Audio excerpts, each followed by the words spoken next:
우리가 좀 매주 금요일 하나님과 동행하는 삶에 관한 말씀들을 쭉 나누고 있고, 오늘이 6번째 시간이거든요. 첫 번째 시간에는 이 교회 안에 두 종류의 가족이 있음을 성경이 말씀하고 있다. 세상이 아니라 교회 안에 두 종류의 가족이 있음을 성경이 말씀하고 있다. 하나님의 자녀와 마귀의 자녀, 하나님의 가족과 마귀의 가족이 있음을 성경이 말씀하고 있다라고 하는 것 말씀드렸고, 하나님을 경외하는 삶을 경건한 삶이라고 하는데, 이 하나님을 경외하는 경건은 범사유익한데 금생과 내생의 약속이 있다.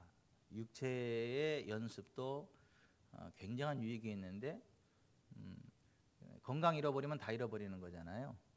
근데 육체 연습, 운동을 하면 건강이 회복이 되잖아요. 그러면 사실은 인생에 있어서 가장 중요한 게 건강이거든요. 건강 잃어버리면 다 잃어버리는 거예요. 그런데 그게 약간의 유익이라고 말해요. 무엇과 비교해서요? 하나님을 경외하는 경건한 자에게 임하는 금생과 내생의 어떤 그 하나님이 주는 유익, 하나님 주는 상급에 비하자면 인생 전체의 최고인 육체의 연습으로 주어지는 건강이 약간의 유익이 될 정도로 이렇게 비교가 안 된다. 그래서 육체의 연습은 약간의 유익이 있지만 경건은 범사 유익한데 금생과 내생의 약속이 있다. 그러니까 하나님과 동행하는 삶에 주어지는 그러한 하나님의 복이 금생과 내생에 주어지는 놀라운 것이다 라고 하는 말씀을 나눴고요.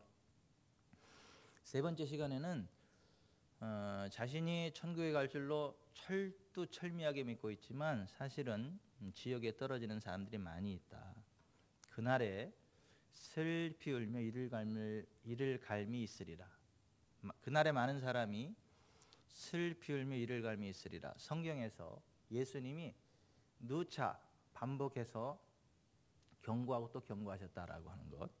그래서 누가 나를 어떻게 평가한다 이전에 정말 하나님 앞에서 하나님의 말씀으로 성령으로 내가 정말 구원받은 하나님의 자녀 천국 백성이 맞는지를 스스로 점검해보고 확인하는 게 무엇보다 중요하다.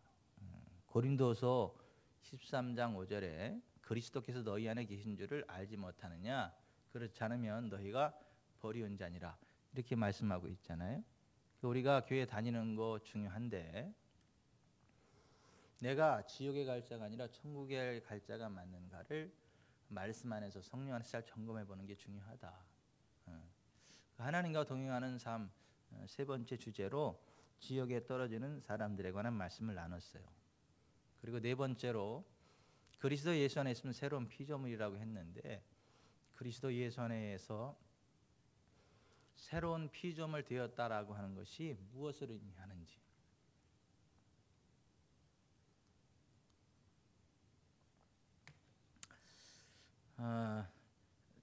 하나님과 동행하는 삶 그 네 번째 주제로 새로운 피조물에 관한 말씀들을 함께 나눴어요. 그리스도 예수 안에서 새로운 피조물이 되었다라고 하는 것은 실제 예수 그리스도와 같이 어떤 부활의 생명을 얻어서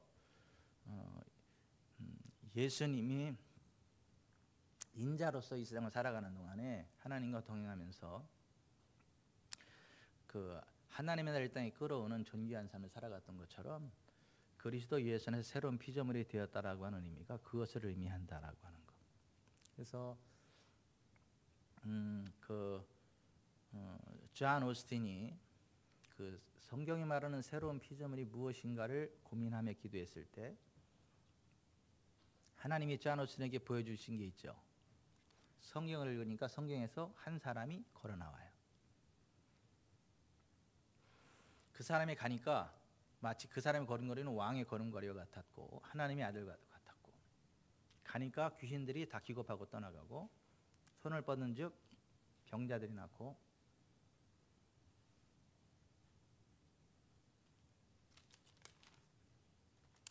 마스크를 쓰고 제가 설교할게요.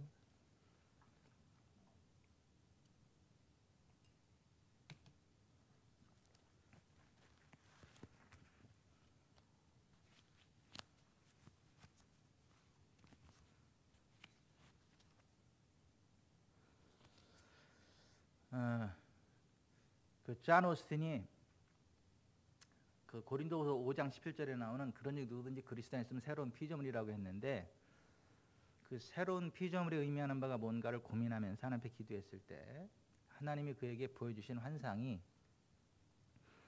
그 성경 속에서 한 사람이 이렇게 걸어 나오는데 그의 걸음걸이가 왕과 같은 기품이 있는 걸음걸이였어요.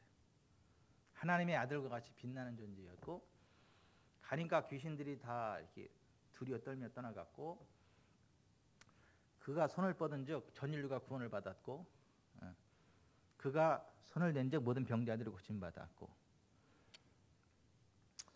그래서 주여 이 사람이 누굽니까? 하고 주님께 여쭤봤을 때 그 주님이 하나님이 말씀하신 게 뭐냐? 이 사람이 신약 시대의 신자다. 예수 그리스도가 아니라 그 인자로신 예수 그리스도가 살아가신 것과 동일한 수준으로 살아갈 수 있는 새로운 피조물 된 자들이 그러한 자들이었다라고 하는 것을 이렇게 잔 오스틴에게 보여주셨죠. 그러니까 새로운 피조물이 되었다라고 하는 것은 그냥 기독교 교리에 동의한다 이 수준이 아니고, 정말 성령 안에서 둘째 인류로, 첫사람 아담 안에서 죽었던 우리가 마지막 아담이신 예수 그리스도에서 끝났고, 둘째 아담으로 신 예수 그리스도 안에서 우리가 두 번째 인류, 새로운 인류, 새로운 피조물로 살아가겠다. 그래서 고린도서 15장 44, 45절에 예수 그리스도를 the last Adam, 마지막 아담, the second man, 둘째 사람 이렇게 표현을 해요. 그러니까 마지막 아담, 둘째 사람, 이 표현이 엄청난 그 의미를 담고 있는, 그 단순한 단어 같지만 그 단어거든요. 근데 수많은 설교가들이 이거 막 헷갈려 버려요. 이게 둘째 아담이라고 했다가 마지막 사람이라고 했다가 뭐 이 막 이게 무슨 말인지 모르니까 그냥 막 바꿔 쓰고 헷갈려 쓰고 막 이래요. 아니, 성경은 정확하게 마지막 아담, 둘째 사람 예수 그리스도를 그렇게 말씀해요. 여러분, 그 첫 번째 아담 안에 있는 모든 것들이 마지막 아담이신 예수 그리스도에서 끝났음을 믿으세요. 그리고 예수 그리스도 두 번째 사람, 두 번째 인류, 새로운 피조물로 우리가 살아가게 됐음을 아시길 바랍니다. 우리는 두 번째 인류예요. 새로운 종족이에요. 세상 사람들하고 우리는 달라요. 또 타 종교인들하고도 우리는 달라요. 종족이 달라요. 근데 이제 그걸 모르니까 뭐 종교 통합을 많이 이야기를 해요. 종교 간의 대화를 해야 되고, 같이 하나 돼서 같이 합심으로 기도를 해야 된다. 뭐 나라를 위해서, 뭐 이렇게 종교 간에 그 하나 돼서 같이 일시된 기도를 해야 된다. 그러한 기도 운동을 막 일으키고 그래요. 근데 그게 가능한 얘기입니까? 그렇게 이야기하는 기독교 지도자들은 좀 제가 정직하게 말씀드리는데 우리와 소속이 다른 사람들이에요. 우리와 소속이 다른 사람들이라고요. 이 성경이 이야기하는 하나님의 종은 아니에요.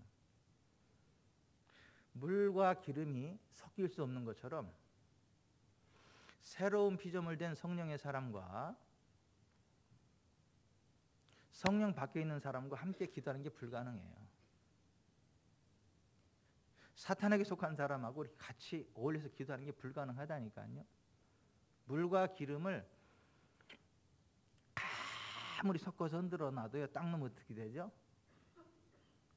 자동 분리돼요. 이렇게 하나 되지 못해요. 근데 우리는 그리스도는 새로운 피조물인데 하나님과 동행하는 사람들인데 어떻게 사탄에게 속한 종교 지도자들과 하나 돼서 같이 기도할 수 있다는 거죠? 예수님을 육바라밀 보살이다. 어떻게 이렇게 표현하는 거죠? 신학자라는 사람이. 예수도 구원자다. 어떻게 이렇게 이야기를 하는 거죠? 붓다도 구원자, 알라도 구원자, 예수도 구원자, 공자도 구원자. 그런 겁니까? 아니잖아요. 예수 그리스도만이 유일한 구원의 길, 진리, 생명이 되시잖아요. 아멘. 예수 그리스도만이 유일한 구원의 길, 진리, 생명이 되십니다.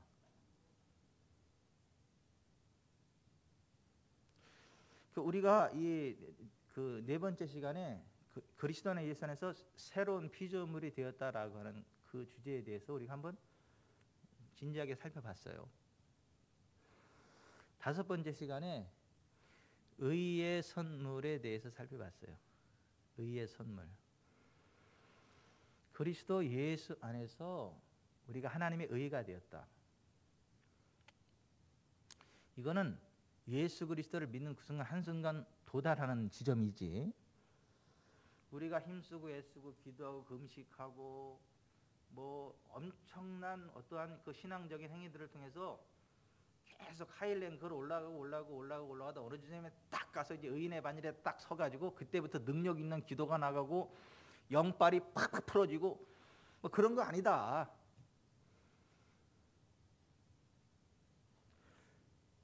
하나님이 죄를 알지도 못하신 우리를 대신하여 죄로 삼으신 것은 우리가 그 안에서 하나님의 의가 되게 하려 하심이라. 고린도후서 5장 21절에 그렇게 돼 있죠.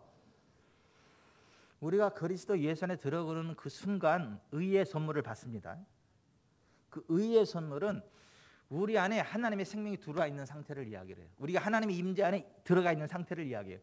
하나님과 우리가 그냥 부끄럼 없이 면전에 대화할 수 있는 상황을 이야기를 해요. 그 막힘이 하나도 없는 그 의 안에서 기도하는 사람은요, 능력 있는 간구가 나갑니다. 믿음의 간구가 나갑니다. 그래서 의인의 간구는 역사 하나님이 크다. 그걸 믿음의 기도라고 표현을 했어요. Elijah was like us. Elijah was a man just like us. 엘리야도 단지 우리와 똑같은 사람이었지만은 그가 믿음으로 하나님 앞에 간절히 기도했을 때 하늘이 닫히고 하늘이 열렸다. 엘리야가 특별한 사람이 아니었다. 뭐 엄청난 단계 위에 올라간 사람이 아니었다. 우리와 똑같은 사람이었다. 그러나 엘리야는 그 하나님의 언약의 말씀을 믿었죠. 그 말씀 붙잡고 기도하는 거예요. 그 말씀이 뭐라고 이야기를 해요? 여러분이 그리스도에 있어서 하나님의 의가 되었다, 이렇게 말씀하죠. 그래서 예수 그리스도는 믿음의 의를 가지고 딱 기도하면요, 이루어지는 겁니다. 역사 하나님이 큽니다. 전우기 원사님 기도하면 뭐든지 다 이루어져. 본인 몸에 손을 얹고 기도해도 이루어지고, 다른 사람 몸에 손을 얹어도 기도해도 기도가 이루어지고.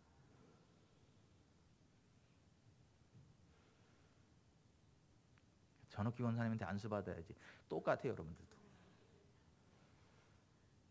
아니, 그리스도 예수 안에서 우리는 하나님의 의가 되었다고요. 의의 선물을 넘치게 받았다고요. 그래서 우리는 생명 안에서 왕 노릇하는 자들이라고요. 그래서 로마서 5장 17절에 그리스도 예수 안에서 의의 선물을 넘치게 받는 자들이 한 번 예수 그리스도로 말미암아 생명 안에서 왕 노릇하리로다, 이렇게 되어 있잖아요. 그래서 이 의의 선물에 대한 가장 탁월한 책은 E.W. 케년의 Two Righteousness, 두 가지 의라는 책이에요. 가장 탁월한 책이 나와 있어요. 한영 대적본으로 이렇게 나와 있어요. 필요하신 분은 사보셔도 괜찮아요. 그 다음에 이제 오늘이 그 하나님과 동행하는 삶 6번째 시간인데 영적 성장의 기초 7단계라는 주제를 다뤄보도록 하겠습니다. 여러분, 우리가 그 갓난아기로 태어나서 끝나는 거 아니잖아요. 갓난아기로 태어났으면 어떻게 해요? 유소년기를 거치죠. 청년기를 거치죠. 장년이 돼서 결혼해가지고 부모의 반열에 서죠. 엄마 아빠가 되죠. 그 후손을 보죠. 성장의 단계가 있잖아요. 그런 식으로 영적으로도 우리가 예수 그리스도를 믿고 갓난아이로 태어나면 그걸로 끝이 아니고 예수 그리스도 안에서 거듭나서 갓난아기로 태어나면 그때부터 성장해 가야 되는 성장의 단계가 있다. 우리가 근데 의의 선물을 받은 그것과 이 성장의 단계는 다른 이야기입니다. 헷갈리시면 안 돼요. 우리의 육신이 갓난아기의 단계에서 유아의 단계, 소년의 단계, 청년의 단계, 아비의 단계 이렇게 쭉 성장의 과정이 있는 것처럼 우리가 영적으로도 갓난아기에서 아이, 청년, 아비의 단계로 성장해 가야 된다. 성경이 이제 그것을 말씀하고 있어요. 그러니까 오늘 그 본문 베드로전서 2장 2절에 보면 갓난아기들 같이 순전하고 신령한 젖을 사모하라. 이는 그런 말미암아 너희로 구원에 이르도록 자라게 하려 함이라. 우리가 구원에 이르도록 자라야 된다는 거예요. 근데 우리를 구원에 이르도록 자라게 하는 게 뭐라고요? 순전하고 신령한 젖이에요. 킹제임스 성경에서는 순전하고 신령한 말씀의 젖, 이 젖이 말씀을 의미하는 거 구체적으로 이야기를 하고 있어요. 하나님의 말씀으로 우리가 구원에 이르도록 자랄 수 있다는 거예요. 근데 여러분, 이 구원이라는 게요,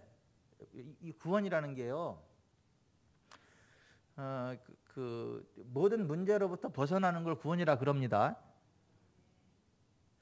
하나님의 은총 밖에 있던 상태에서 하나님의 은총 안으로 들어오는 걸 구원이라 그럽니다.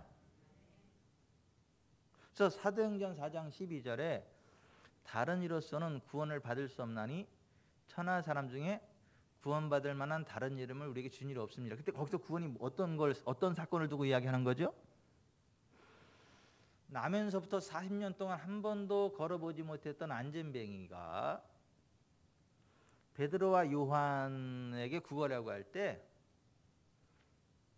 베드로가 은과 금은 내게 줬지만 내게 있는 것을 내게 주노니 곧 나사렛 예수 그리스도의 이름으로 일어나 걸으라고 오른손을 잡아 일으키니까 발과 발목을 이 힘을 얻고 걷기도 하고 뛰기도 했죠. 그걸 이야기하는 거예요. 한 번도 걷지 못하던 그 사람이 걷게 된 그걸 구원이라 그러는 구원. 하나님의 형상이 깨졌던 것들이 회복된 이걸 구원이라고 표현하는 거예요. 성경이 말하는 구원은 우리가 죽어서 지옥 가지 않고 천국 가는 그것만을 의미하는 게 아니라 그게 구원인데 그거는 빙산 전체의 일각이지 그게 구원의 모든 것이 아니다.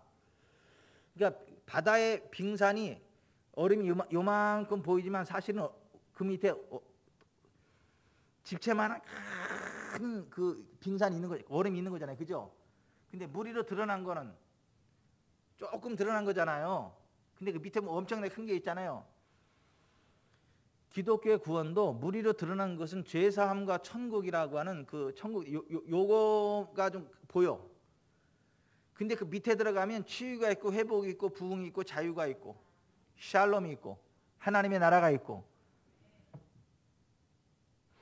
그러한 구원에 이르도록 우리를 자라도록 성장시키는 게 뭐라고요? 순전하고 신령한 말씀의 젖이에요. 순전하다라고 하는 것은 섞이지 않았다는 거예요. 깨끗하다는 거예요. 그러니까 하나님의 말씀에 무엇이 섞이지 않았다는 거예요. 그냥 깨끗한 혼잡한 말씀이 아니라는 거예요.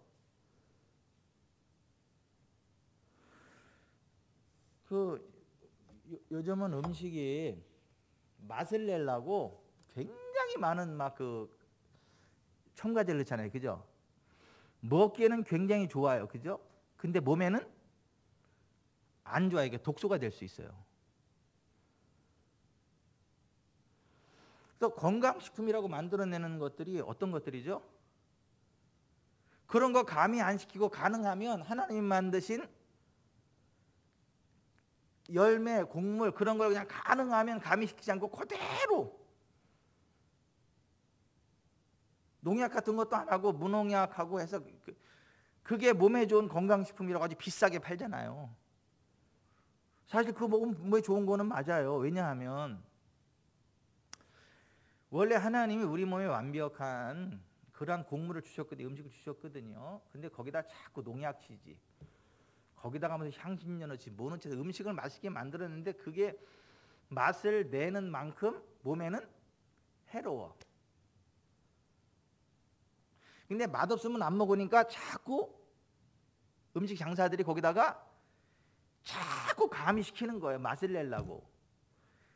근데 맛 따라가다가 병들어 죽어.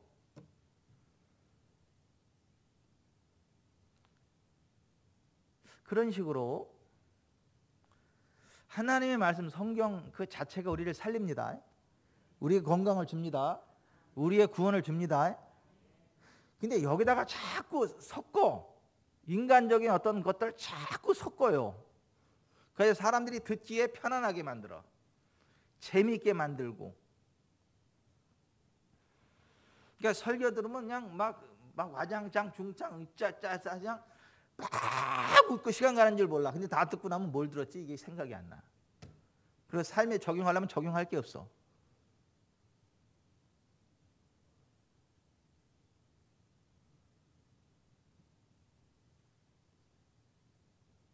굉장히 맛있게 음식을 먹었는데 영양소가 없어. 그분에 영양소가 거의 없어요. 그냥 맛있게 먹었다 그냥 그건 거야 그냥. 근데 몸은 그만큼 축나는 거예요. 우리가 구원에 이르도록 자라가야 되는데 구원에 이르도록 자라가려면 순전한 말씀을 먹어야 된다는 거예요. 순전한 말씀. 그러니까 여러분들이 정말 건강하게 성장해가고 하나님과 동행하는 살면서 복을 받기를 원하신다면 하나님의 말씀 자체를 읽고 묵상하셔야 돼요. 성경 자체를 읽고 묵상하셔야 돼요. 기도를 하더라도 성경 말씀을 붙잡고 말씀을 고백하고 선포하면 그 말씀대로 이실 하나님의 기대함으로 나아가야지. 자꾸 막 그 가미한 교리적으로 만드는 그러한 막 그 현란한 말솜씨로 막 포장된 그러한 어떤 설교자들을 따라가고 뭐 그러면 좀 곤란하다. 혼잡하지 않은 말씀, 섞이지 않은 말씀, 순전한 말씀, 그리고 신령한 말씀, 영적인 말씀, 다시 말해서 문자적인 해석의 말씀.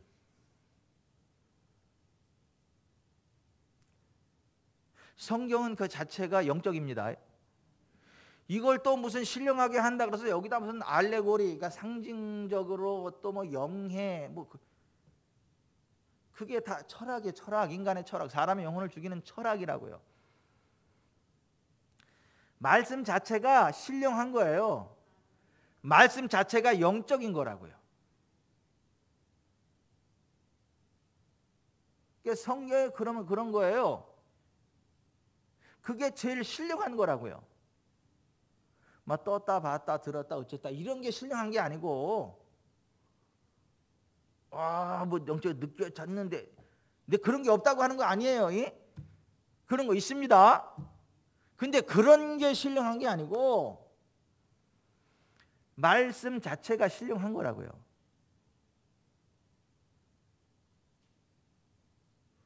그러니까 순전하고 신령하다 이게 사실은 그냥 그 자체가 하나야. 하나. 깨끗한 말씀이 영적인 말씀이고 영적인 말씀은 깨끗한 말씀이고 자 그것으로 구원하도록 자라간다. 그래서 요한일서 2장 12절부터 14절에 우리 그리스도인은 아이의 단계에서 청년의 단계로, 아비의 단계로 성장해 가야 된다는 것을 말씀해 주셨다. 우리가 이제 하나님과 동행하면서 우리가 영적으로 성장해 가려면 7가지 단계를 거쳐야 된다. 첫 번째, 그 영적 성장의 첫 번째 단계는 뭐냐면 잊어버리는 법을 배워야 돼. 잊어버리는 법. 따라서 합시다. 잊어버리는 법. 잊어버리는 법. 빌립보서 3장 14절에 형제들아 나는 아직 내가 잡은 줄로 여기지 아니하고 오직 한 일 즉 뒤에 있는 것은 잊어버리고 앞에 있는 것을 잡으려고 표대를 향하여 그리스도 예수 안에서 하나님 위에서 부르신 부름의 상을 위하여 달려가노라. 여기 보면 뒤에 있는 것은 잊어버리고 앞에 있는 것을 잡으려고 이런 말씀이 나와요. 그러니까 사도 바울은 뒤에 있는 것은 다 잊어버렸다. 그러니까 내가 주님을 위해서 얼만큼 일을 했고 내가 주님으로부터 얼마나 많은 은혜와 복을 받았고 내가 주님께 얼마나 그에게 쓰임 받았느냐, 그거는 그냥 던져버리고 그냥 계속해서 하나님이 나를 붙잡아 주시고 하나님 나를 쓰시고 하나님이 나를 통해서 이루실 때 그것만 바라보고 계속 전진했다는 거예요.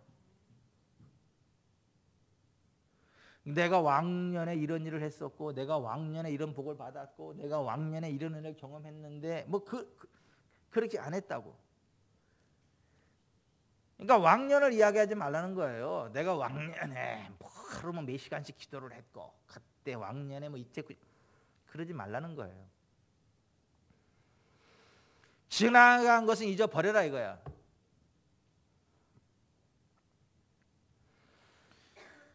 여러분 그 이스라엘 백성들이 광야에서 만나를 먹었죠. 근데 만나를 먹을 때 어떻게 40년치를 한 번에 줬어요? 40년 해도 40년 전에 주신 만나를 먹었어요? 날마다 새로운 만나를 주셨고 날마다 새로운 만나를 먹은 거예요. 이틀치를 거두면 어떻게 돼요? 안식일 날은 안 썩게 만들었어요. 그죠? 금요일 날 저녁에 거두는 거는 안식일까지 안 썩게 이틀이 안 썩어. 안식일 날은 어차피 일하지 말라고 했으니까. 근데 다른 날은요 썩어요. 그 다음날 지나면 냄새나고 벌레 생겨요. 그러니까 하나님의 은혜는 날마다 새롭게 받는 거예요. 날마다 새로운 은혜를 받고 그 새로운 은혜를 사는 거지. 과거에 얼마나 큰 뭐 은혜를 받았고 복을 받았고 상을 받았고 그런 거에 매이지 말라. 그냥 날마다 새롭게 해주시는 하나님의 은혜가 있음을 알고 기대하라. 사모하라. 아멘. 그거 잊어버려야 돼요. 내용적으로 성장하려면. 과거의 실수와 실패 다 잊어버려야 돼. 우리는 죄 짓는 걸 싫어하잖아요. 거룩한 삶을 원하잖아요. 의의 삶을 원하잖아요. 하지만 실수하잖아요. 우리가 연약해서. 실수하잖아요. 나도 모르게 혈기 부리고 나도 모르게 말 실수하고 또 잘한다고 했는데 보면 나중에 오히려 그게 더 막 다른 사람을 힘들게 하고 막 그런 것들 있잖아요. 그랬을 때는 그게 잘못됐다는 걸 깨닫는 순간 하나님 앞에 즉시 자백하셔야 돼요. 하나님 제가 잘못했습니다. 제가 이런 실수를 했네요. 예수 보혈로 나를 덮으시옵소서. 하나님 제가 잘한다고 했는데 오히려 이게 누구에게 상처가 됐네요. 아버지 제가 잘못했습니다. 용서해 주십시오. 그리고 정중하게 그 사람한테 가서 김대식 장로님 제가 장로를 위한다고 이렇게 했는데 그렇게 상처가 되셨는데 아이고 참 죄송합니다. 그 용서해 주시고 그렇게 저를 앞으로 기대해 주시면 제가 훌륭한 목사가 될 것 같아요. 그러니까 이렇게 그런 일이 있었다는 거 아니에요. 예를 드는 거예요. 그런 일이 있었다는 게 아니라 예를 드는 거, 예를 드는 거. 이제 그렇게 해서 괜찮습니다. 예, 사실 그때 제가 마음이 좀 그랬지만 뭐 그렇게 말씀을 해주시니까 괜찮습니다. 하나님과 사람 앞에서 실수한 것이 있다면, 의도치 않게 상처 준 것들이 있다면 정중하게 이야기를 하고 그리고 그걸 끝내버리라는 거예요. 털어버리라는 거예요. 거기에 자꾸 매이지 말라는 거예요. 거기에 자꾸 매이고 끌려가지 말라는 거예요. 그러니까 요한일서 1장 8절에 말하면 우리가 만일 죄 없다 하면 스스로 속이고 또 하나님을 거짓말하는 자로 만드는 것이니 만일 우리가 우리 죄를 자백하면 그는 미쁘시고 의로사 우리 죄를 사하시며 모든 불의에서 우리를 깨끗하게 하실 것이요 이렇게 말씀하셨단 말이에요. 그러므로 여러분 우리가 정말 거룩하게 살기를 원하고 의롭게 살기를 원하고 잘해보려고 노력하지만 내 의도와 상관없이 실수했을 때, 넘어졌을 때, 다른 사람에게 상처를 줬을 때 거기에 위축되지 말고 물러나지 말고 두려워하지 말고 또 언제는 대단했던 것처럼 내가 이러면 안 되지 인간아 이러지 말고 그 언제는 얼마나 잘났다고 그러지 말고 그냥 하나님 앞에 깨끗하게 깨닫는 그 즉시 인정해버리고 예수 보혈을 뿌려달라 그러고 아버지 감사합니다 그리고 다시 그냥 잊어버리고 뛰는 거야. 언제 그랬냐는 듯이. 아니 사람끼리도 마찬가지예요.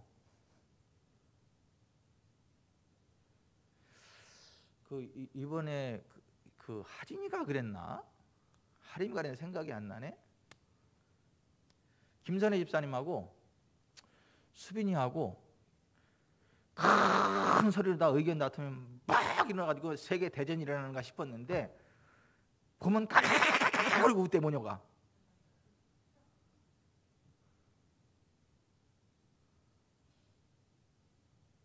아니 잠깐 그 마음이 저희가 대화가 잘 안 맞아가지고 목소리가 확 커가지고 막 이게 큰일 났나 싶었는데 까까까까까까 거리고 또 이렇게 사이가 좋대. 근데 그게 좋은 거예요. 그걸 막 꿍 하고 막 있고 그러면 안 되는 거예요. 아니 하나님 앞에서 사람 앞에서 그 실수, 실패, 죄악 이런 것들을 아싸라하게 인사하고 그 인정하고 하나님 용서해 주십니다. 우리도 그러는 거예요. 내가 잘못했어 여보. 그러면 그냥 아싸라하게 인정해 주고 그래야지. 그걸 또 치사하게 그래 인간아 네가 그렇게 잘못했다 그러면 말로만 하면 되냐 또 그러면 안 돼.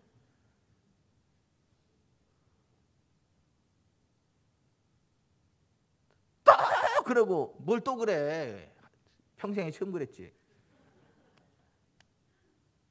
아니 하나님은 잊어버리신다니까. 우리가 자백하면 2번 다시 기억하지 않으신다니까. 그러니까 우리도 마찬가지. 우리도 그러니까 우리가 다른 사람들을 대할 때도 그렇고 다른 사람에게 또 할 때도 그래야 돼. 그러면 우리가 정말 영적으로 성장하기를 원한다면 첫째, 과거에 받았던 은혜와 복 잊어버리세요. 또 내 실수, 허물, 죄악 하나님 앞에 자백하고 잊어버리세요. 사람 앞에 깔끔하게 인정하고 용서 구하고 잊어버리세요. 그리고 더 잘하세요. 더 잘하세요. 자꾸 과거에 묶어두지 마시라고. 절대 영적으로 성장 안 해. 하나님도 기뻐하지 않아.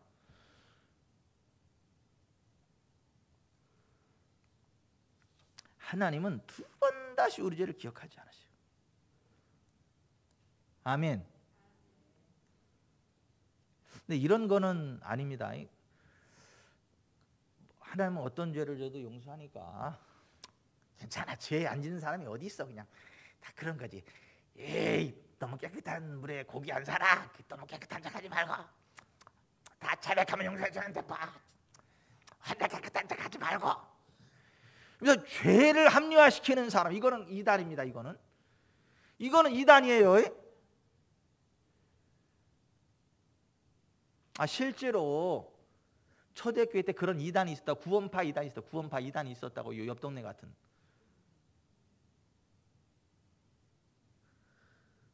베드로가 이런 말을 했어요.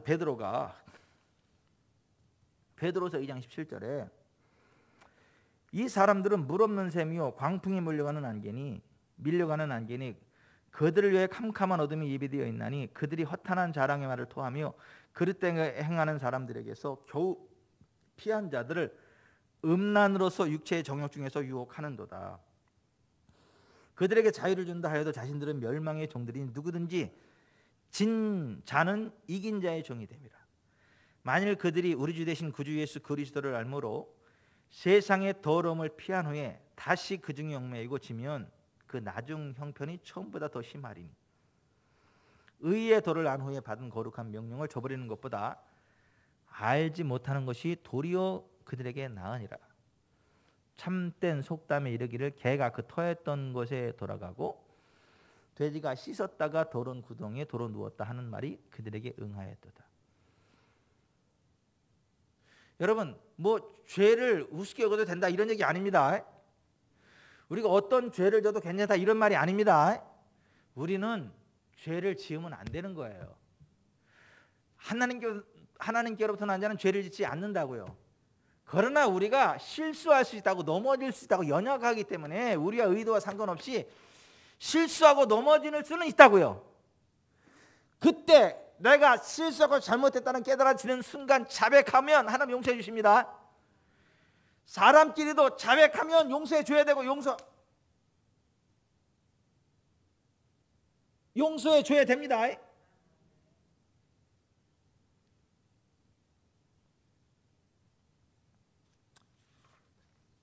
뒤에 나오겠지만은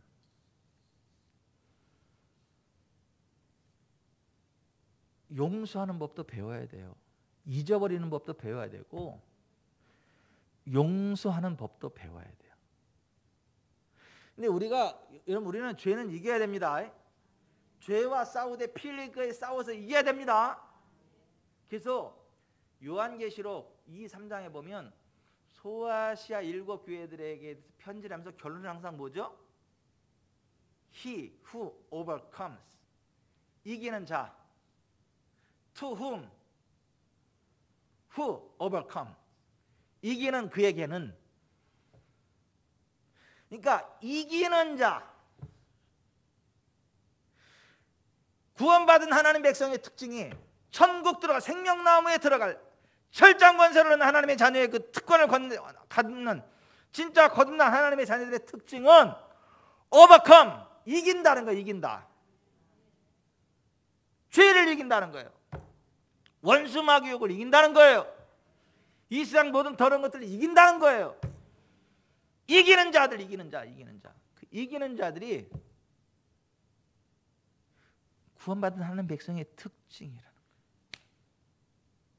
그러나 실수 안 하는 사람이 있다 없다? 실수 안 하는 사람이 있다 없다? 없다. 만일 우리가 죄 없다면 스스로 속이고 하나님을 거짓말하는 자로 만든다. 요한일서 1장 8절 말씀이 그 말씀이에요. 그래서 9절이 나오는 거예요. 만일 우리가 우리 죄를 자백하면 그는 미쁘시고 의로서 우리 죄를 사시면 모든 불에서 우리를 깨끗하게 하신다. 여러분 잊어버리시길 바랍니다. 자백하고 잊어버리세요. 하나님이 기억하지 않으십니다. 하나님도 기억하지 않는데 왜 여러분이 왜 기억해요?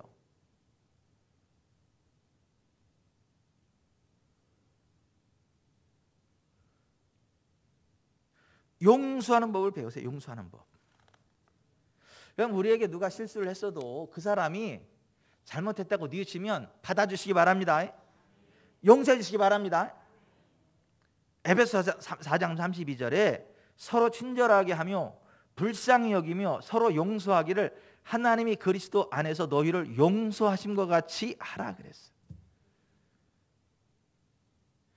여러분 우리가 정말 천국 가려면, 우리의 영적으로 성장하려면 미워하는 사람이 있으면 안 돼. 용서 못하는 사람이 있으면 안 된다고. 하나님이 그리스도 예수에서 우리를 무조건 용서하시는 것처럼 정말 자기가 잘못했다고 인정하는 사람이 있다면 무조건 용서해야 돼. 마태복음 18장에 교회에 대해서 이야기하면서 그때 베드로가 예수님께 나와서 주여 형제가 내게 죄를 범하면 몇 번이나 용서해 주리이까 7번까지 하오리이까 예수께서 이르시되 내게 이르노니 7번뿐 아니라 7번을 70번까지라도 할지니라. 그러니까 490번만 용서하라는 거예요. 이라도 even though 그렇게까지 그 이상이라도, 그러니까 제한 없이 그런 얘기입니다. 전제가 뭐냐 하면 만일 그가 듣는다면 잘못했다는 걸 인정하면이라는 얘기. 그러면서 결론으로 너희가 각각 마음으로부터 형제를 용서하지 아니하면 나의 하늘 아버지께서 너희에게 이와 같이 하시리라. 내가 누구를 용서를 못하면 하나님도 나를 용서하지 않는다. 그러니까 여기 좀 보세요. 여러분 여기 좀 보세요. 교회에 새 가족이 오면 여러분도 반갑죠? 너무 반갑잖아요. 그죠? 막 눈물 날 것 같잖아요. 막 정말 영혼 구원할 거야. 우리 교회가 영혼을 구원했거나 막 이래. 근데 왜 이미 들어와서 신앙생활 잘하고 있는 왜 믿음의 사람들끼리는 조금만 잘못하면 왜 눈이 째지죠? 왜 눈을 흘겨버리지? 흘기는 눈은 하나님이 미워하신다 그랬다고. 흘기는 눈은 왜 꿍 하고 안 받아주죠? 아니 새 가족이 오면 그냥 기뻐 뛰면서 막 이러면서 왜?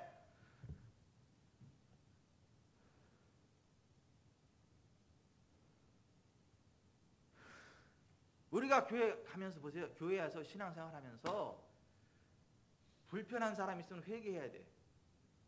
내가 누구를 봤을 때 불편한 마음이 있으면 회개해야 된다니까.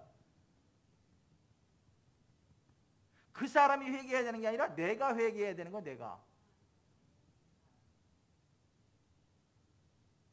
왜냐하면 주님이 바라보는 우리 교회 성도들은 불편하지 않거든. 주님은 너무 기뻐하시거든요. 근데 주님이 기뻐 뛰는 그 사람은 내가 왜 불편하냐고. 내가 주님보다 뛰어나요? 아니 이미 만약에 하나님 내 마음 같으면 배락 때려 죽을 것 같은데 배락 때려 죽이지도 않고 놔두는데 내가 왜 배락 때려 죽을 것처럼 보냐? 내가 왜?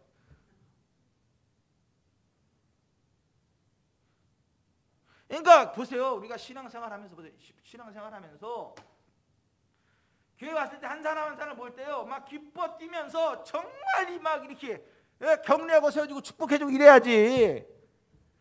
꿍 하면 안 된다니까. 마음이 불편하면 안 된다니까. 불편한 사람이 있으면 안 된다니까요.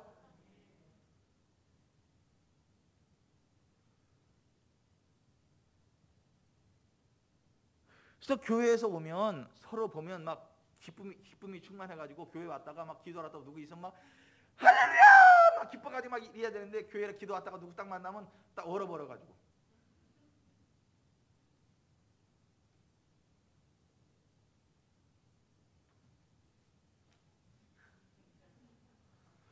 이러면 되겠냐고. 내가 누군가에게 그런 존재가 된다면, 또 누군가를 바라볼 때 나의 그런 마음이 있다면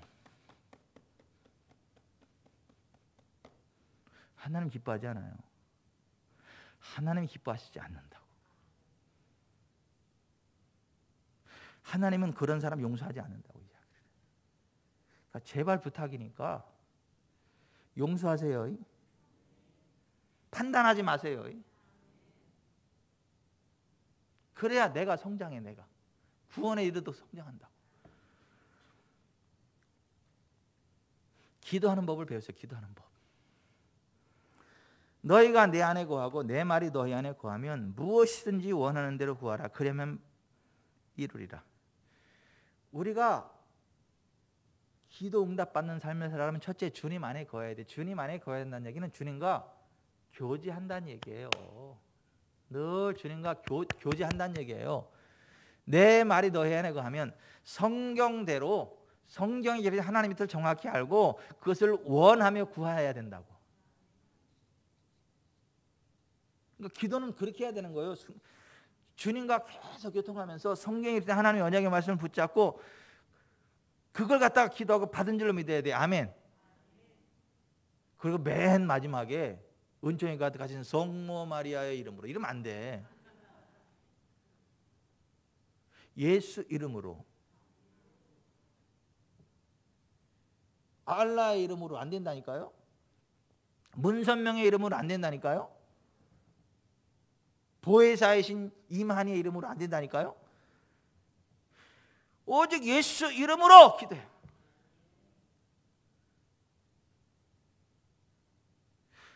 그날에는 너희가 아무것도 내게 묻지 아니하리라. 내가 진실로 진실로 너희에게 이르노니 너희가 무엇이든지 아버지께 구하는 것을 내 이름으로 주시리라. 지금까지는 너희가 내 이름으로 아무것도 구하지 아니했으나 구하라. 그리하면 받으리. 너희 기쁨이 충만하리라.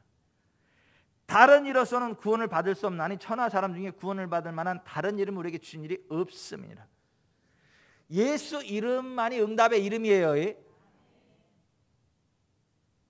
WCC 따발총 맞아도 현찮은 것들, 거기는 신이라는 신은 다 갖다 이름을 갖다 대. 온 세상 잡귀신 이름 다 갖다 대. 누구 이름으로 기도하나이다. 그 중에 하나가 예수야. 그 중에 하나가 예수. 그런 거 아니라고. 예수 이름으로만 기도응답이 됩니다. 기도하고 구했으면 받은 줄로 믿는 것도 훈련이에요. 믿는 것을 배워야 돼. 믿는 것. 믿고 구한 것은 받은 줄로 믿으시길 바랍니다. 그것도 믿는 것도 배워야 돼요. 여러분 보세요. 우리가 기도하지만 현실과 동떨어진 것 많잖아요. 우리가 하나님의 약속의 말씀을 붙잡고 기도하지만 현실은 아닌 경우 많잖아. 이를테면 보세요. 아브라함이 100세가 됐는데 자식이 하나도 없어. 근데 하나는 뭐라고 약속했어요? 하늘의 별을 바라봐라. 네 자손이 저와 같을 것이다. 해변의 모락가를 봐라. 네 자손이 저와 같을 것이다. 현실은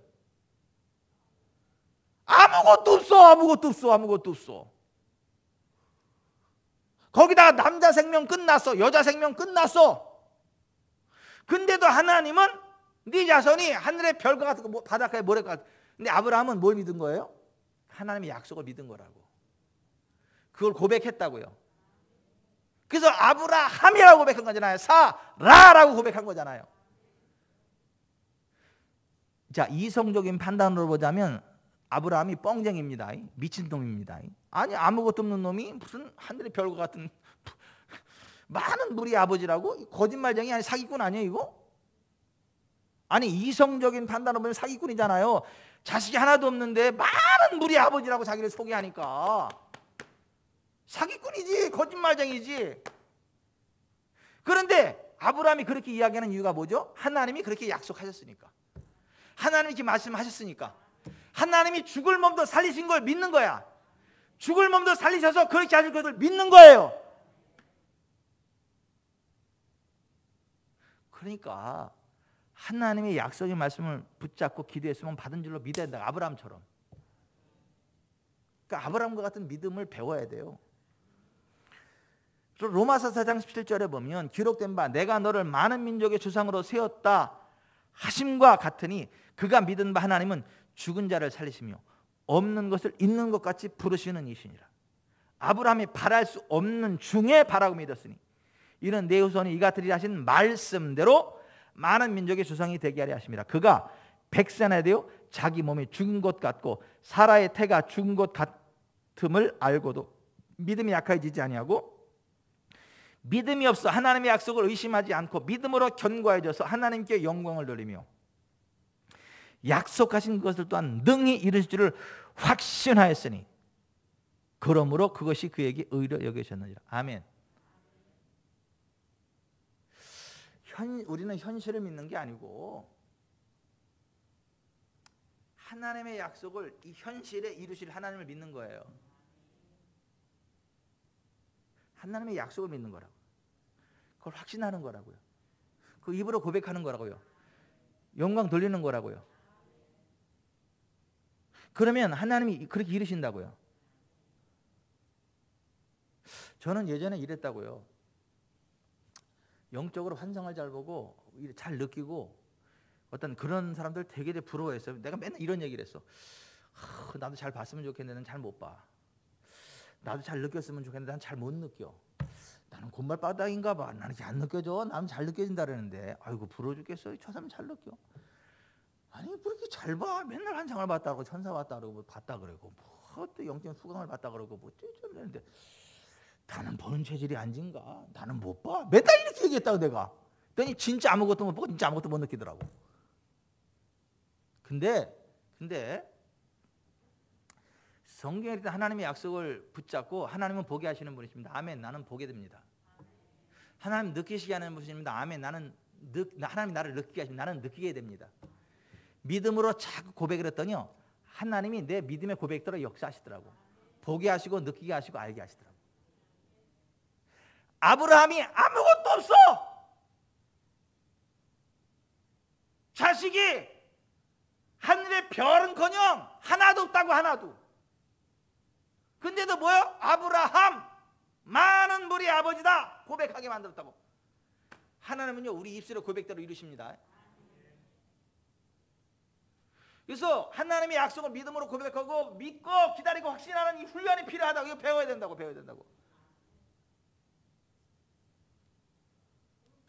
그리고 예배하기를 배우세요.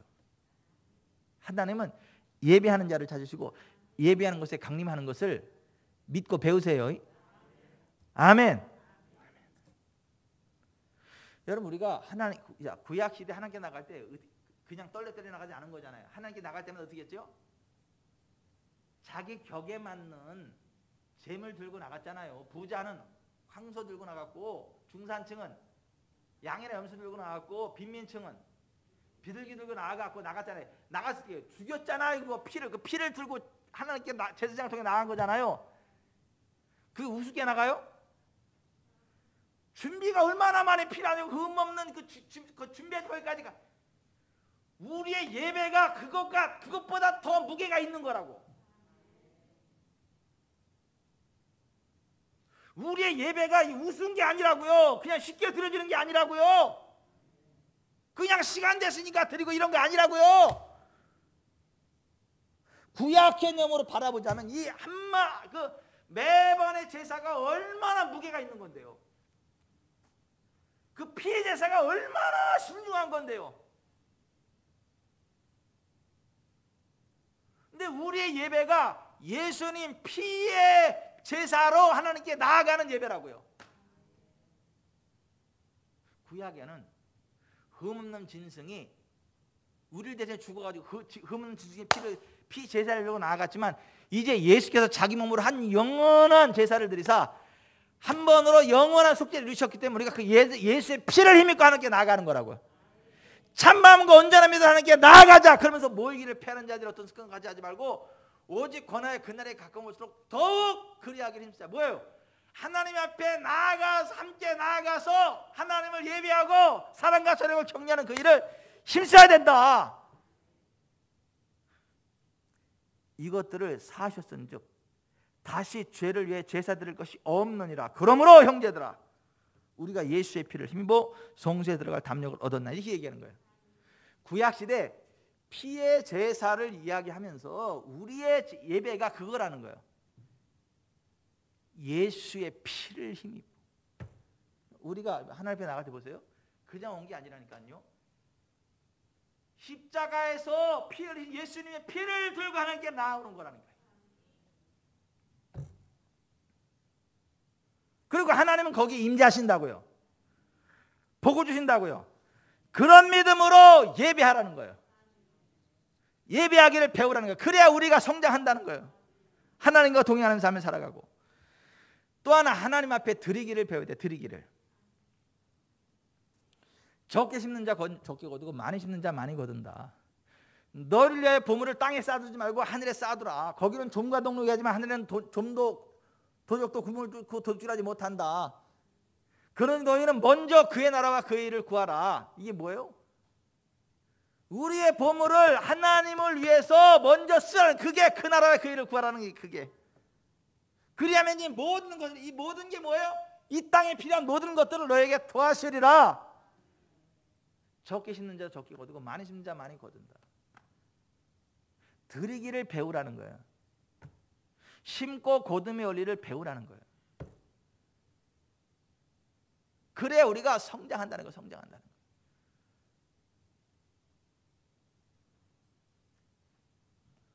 아우 귀 아파.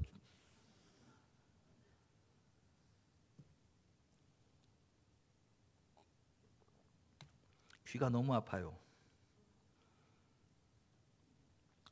얘에서 막 가루가 들어왔는지 막 기침 확 나더니 얘를 하니까 괜찮네.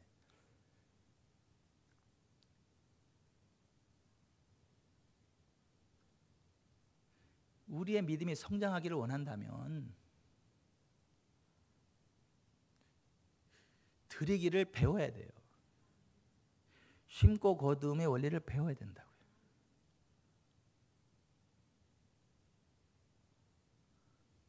제가요 힘들게 목회하는 목사님들하고 이제 말씀을 나누다 보면 힘들게 목회하는 분들의 특징이 뭐냐면 죄사함과 천국은 정말 믿는데 이 재정은 안 믿더라고. 예수 믿어서 천국 가면 됐지, 죄사함 받았으면 됐지, 그게 복이지 뭘 이렇게 물질에 연연하냐.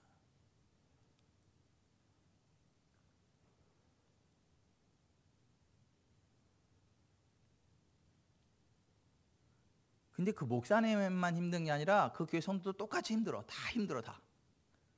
그래서 삶이 그런 건 줄 알아.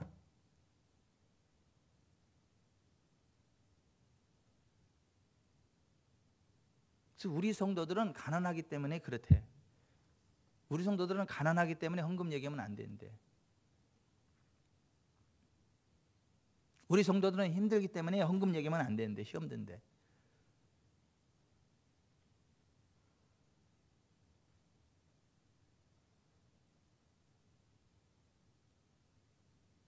여러분 시골에 가면 있잖아요. 보세요. 분홍이 있고 빈농이 있잖아요.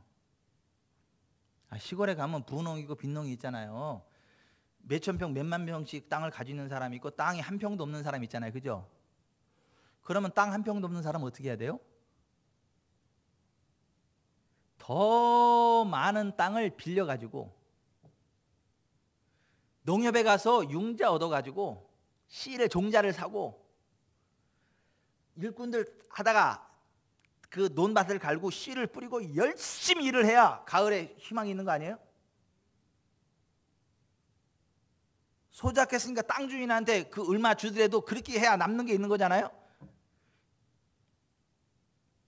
그래서 좀 남는 거 자꾸 모으고 그래서 땅 한 평 사고 두 평 사고 그러면서 이제 이렇게 점점 나중에 어느다 보니까 큰 부자 되는 거 아니에요? 아니 가난할수록 더 많이 심어야 되는 거 아니에요? 아니 가난한 사람일수록 더 많이 심어야 되는 거 아니냐고요? 빚을 내서라도 심어야 되는 거 아니에요? 안 심으면 가난한 사람은 영원히 가난해. 부자는 점점 더 부자 되고.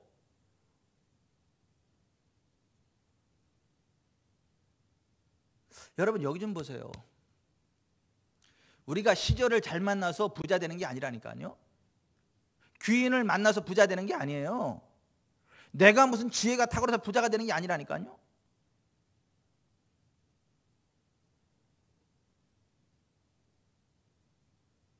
뭐 공부 잘해서 부자 되는 것도 아니요.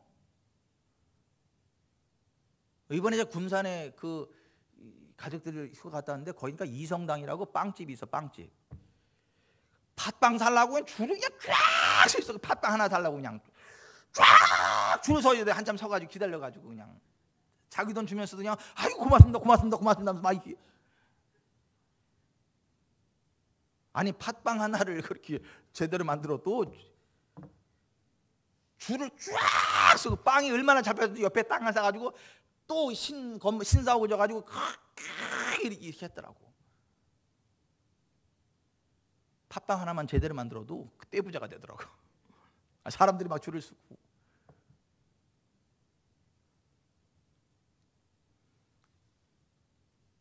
그러니까 누가 그러더라고. 하민아, 너도 이런 거 하라고. 너도 이렇게 한번 해보라고. 너 예의 바르지, 잘생겼지, 건강하지, 성실하지, 어른들한테 잘 저기 하지. 네가 이런 거 하면 너무너무 잘하겠다고 어떤 대예언가가 그렇게 예언을 해주더라고. 하민이한테.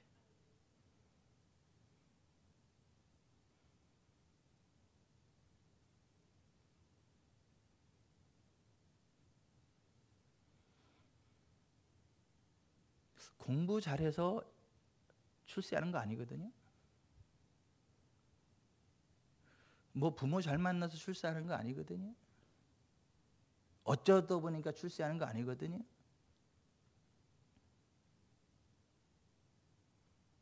심는 자에게 씨와 먹을 것을 주시고 심어서 넉넉하게 하시는 거거든요. 모든 선한 일에, 모든 착한 일을 넘치게 할 수 있도록 그렇게 하시는 하나님이시거든요. 여러분, 드리기를 배우세요. 거두게 하시는 하나님 약속을 믿잡고 심고 거두기를 배우세요.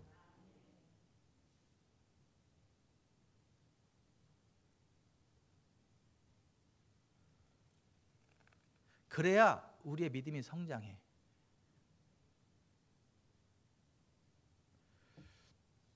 그런 목사님들하고 얘기하다 보면요, 그런 목사님들이 믿음이 있어요, 없어요? 김대기 장로님.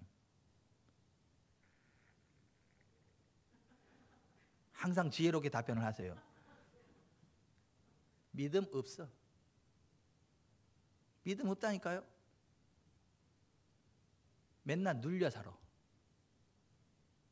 영적으로 눌리고, 경제적으로 눌리고, 육체적으로 눌리고, 심리적으로 눌리고 다 눌려. 그래서 보면 그냥 슬퍼, 표정 자체가. 아니, 그런 보면 그냥 표정 자체가 슬픔 그 자체라니까. 그냥 추리해. 그냥 이게 생긴 것만 봐도.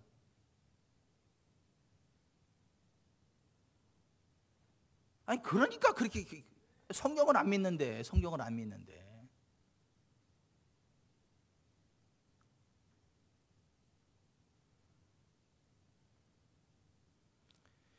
그러니까 여러분은 드리기를 배우세요. 심고 거두는, 적게 심는 자 적게 거두, 많이 심는 자 많이 거둔다는 말, 그 하나님 말씀을 믿으세요. 여러분 자신을 위해서 심는 거예요. 너희를 위하여 하늘에 심으라. 이거 하늘에. 하나님을 위해서가 아니라 너희를 위해서. 성경은 하나님을 위해서라고 얘기하잖아요. For you, 너희를 위하여. For yourself, 너희 자신을 위하여.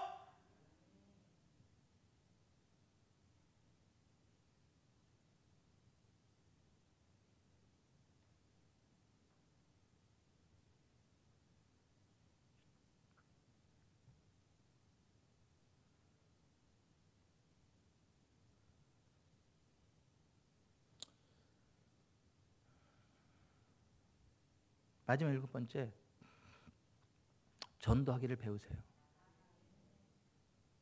언제나서나 전도해야 된다는 생각을 늘 가지고 사세요.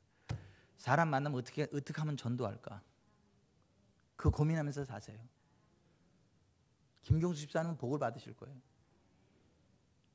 잘 되실 거예요. 노후가 엄청 막 빛날 거야. 영권, 물권, 인권이 따를 거야. 엄청 존귀한 자가 될 거예요. 하늘의 별과 같이 빛날 거예요. 궁창의 빛과 같이 빛날 거예요. 왜냐하면 저분은 사업 경영에 관심이 전도하는 것보다 덜해. 손님이 떨어져 가거나 말거나 무조건 예수 얘기해. 복음 이야기하고. 그게 지겨워가지고 여기 안 온다 그래도 해. 전도를 해. 근데 그 초심을 잃지 않고 정말 계속 그러면 하나님의 복이 임합니다. 집사람이 건강한데 모든 것들이 하나님의 영광과 권능이 임합니다. 복이 임합니다.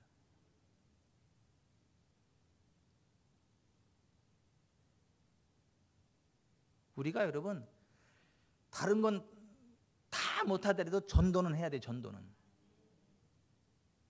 그래 우리가 성장한다니까.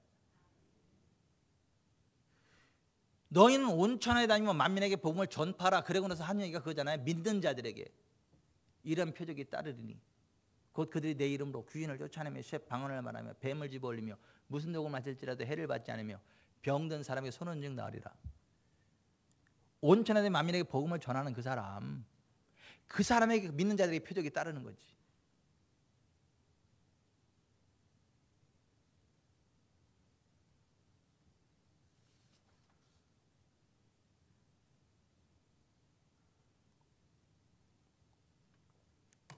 말씀을 맺겠습니다. 우리는 영적으로 성장해 가야 돼요. 과거의 은혜와 축복 잊어버리세요. 죄와 실수함을 자백하고 잊어버리세요. 하나님이 기억하지 않으십니다. 용서하기를 배우십시오. 말씀 안에서 예수님의 이름으로 기도하기를 배우십시오. 아브라함처럼 현실이 아니라 하나님의 약속을 믿는 믿음을 배우십시오. 피해 제사에 진지했던 것처럼 예배의 진실함을 배우십시오. 심고 거둠의 원리로 드리는 것을 배우고 전도의 포커스를 가지고 사세요. 그럼 여러분이 영적으로 엄청 성장하게 될 것이고 폭풍 성장하게 될 것이고 폭풍 복을 받게 될 것입니다. 아멘. 기도합시다.